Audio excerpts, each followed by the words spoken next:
We're coming up on a major week in US politics. The most significant day in the US primary calendar, Super Tuesday, is just days away. While Joe Biden will deliver his last State of the Union national address before the next election. Sky News Washington correspondent Anneliese Nielsen joins us live now. Anneliese, this week, well, it's make or break for Nikki Haley, perhaps. It is indeed. This is going to be a huge test for Nikki Haley as she struggles to hang on. This primary season has not been forgiving. Right now, we're in Colorado, which is one of 16 different states, 15 states and one territory, if we're going to be specific, that will be going to the polls on Tuesday to decide who they want to be their candidate on the ballot come November. That's what these primaries are all about, and they keep falling Donald Trump's way. So far, Nikki Haley hasn't won a single race, and she's the only competitor left taking on Donald Trump for the Republican nomination. So she's hoping to get at least a few states. The running theory is that if she does this, if she gets a plurality of votes in 5 states, she'll get enough that she can speak at the Republican convention at least, and that gives her some leverage in all this. But she's lost Missouri now. The Michigan conference has given the final delegates to Donald Trump.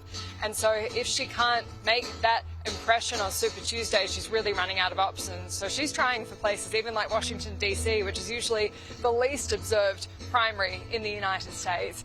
There she spoke about Donald Trump, and you can tell that her language around Donald Trump has been getting a lot more assertive and more critical of him. How many more times do we have to lose before we start to say maybe Donald Trump is the problem? In the 2024 appropriations budget, Republicans put in $7.4 billion worth of pet projects and earmarks. Democrats put in $2.8 billion. Now you tell me who the big spenders are. All while 1 in 6 American families can't afford their utility bill. 60% of Americans are living paycheck to paycheck. 50% of American families can't afford diapers. Something's got to give. Don't you think it's finally time we had an accountant in the White House? Andrew, in many ways, the race this week has come down to what we expect this to be, a rematch of Joe Biden and Donald Trump. They both visited the US border, which has had significant issues with the increasing surge of migrants. That's one of the reasons we're here in Colorado. We've been looking at the issue and how it's spread here.